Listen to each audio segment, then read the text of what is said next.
Data governance just became a board-level priority. In July 2026, the Reserve Bank of India released new guidance on data governance for every regulated financial institution in the country. And today, I'm walking you through exactly what it means for you, one chapter at a time. So why does this guidance exist? Simple, data now sits at the heart of everything a regulated entity does: operations, compliance, risk management. But digital finance, third-party partnerships, and automation have exploded how much data these institutions handle, and RBI's own supervisory reviews found real gaps in how that data is being managed. This guidance, which draws on the Basel Committee's BCBS 239 principles, sets out to close those gaps. Before we go further, let's define the one term you'll hear throughout: a data governance framework, or DGF. Think of it as an organization's complete rulebook for its data, the policies, roles, standards, and controls that keep data accurate, secure, and properly used, from the moment it's created to the moment it's deleted.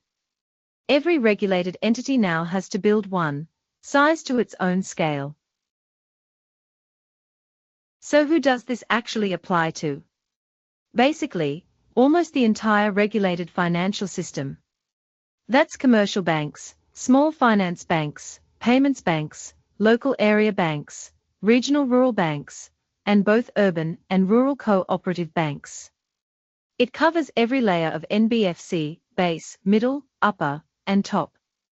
It reaches the All India financial institutions, Exim Bank, NABARD, NABFID, NHB, and SIDBI.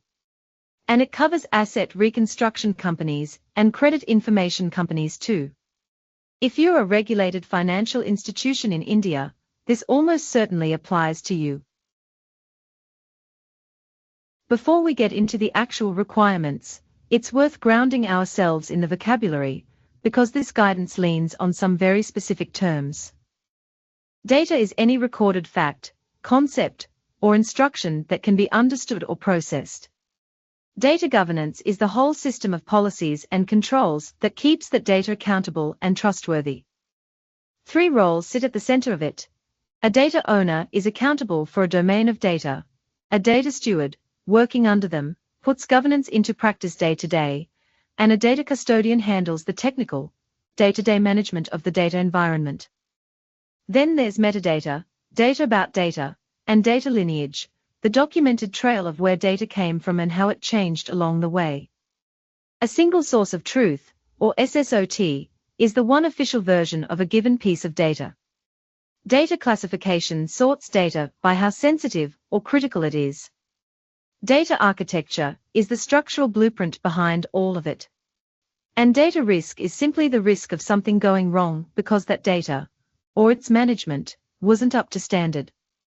You'll also see aggregation, transformation, and data lifecycle in the guidance. And personal data, which is notably defined by direct reference to India's DPDP Act, 2023. Keep these terms in mind, we'll use all of them from here on.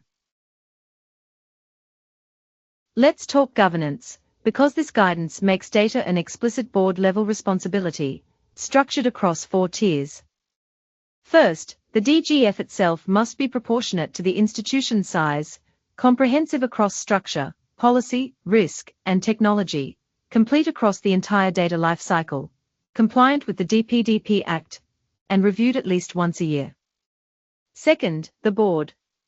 Its job is oversight, overseeing the framework and reviewing the reports and metrics that come to it.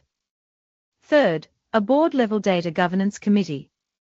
It oversees implementation, sets policy across scope, architecture, risk, ownership, and quality, reviews it periodically, and reports breaches and conflicts straight to the board. And fourth, the executive committee, the team that actually implements and runs the framework day to day, resources it properly, reviews non-compliance and audit findings, and escalates anything material back up to the board committee. Now to risk management, where RBI lays out 7 guiding principles. Accountability, 4 data domains and remediation. Integrity, protecting data against unauthorized change or loss. Auditability, every process open to independent review. Transparency, definitions and logic clearly documented. Traceability, data traceable back to its origin. Proportionality, controls scale to how critical the data is. And standardization, consistent rules applied wherever data means the same thing. Beyond those 7 principles, institutions also need to assess risk across the full data lifecycle, including third-party and cross-border exposure, make sure customer data complies with the DPDP Act, and continuously monitor how well the framework is actually working. And critically, the framework has to be subject to periodic internal and external audit, including Cert-IN empaneled auditors, with findings going to the audit committee. So who actually does all this work? 4 roles. The data function, led by a CGM rank officer, is the central coordination point, setting metrics, resolving conflicts, and keeping documentation straight. The data owner is accountable for a specific domain, owning the definitions, the classification, the quality, and designating the single source of truth. The data steward works under the owner, putting governance into practice day to day, documenting and monitoring data flows and flagging gaps. And the data custodian owns the technical side, access controls, metadata and lineage management, retention and disposal, and business continuity. On top of all 4 roles, institutions need a documented map of exactly who's accountable, who's responsible, who needs consulting, and who escalates, reviewed periodically.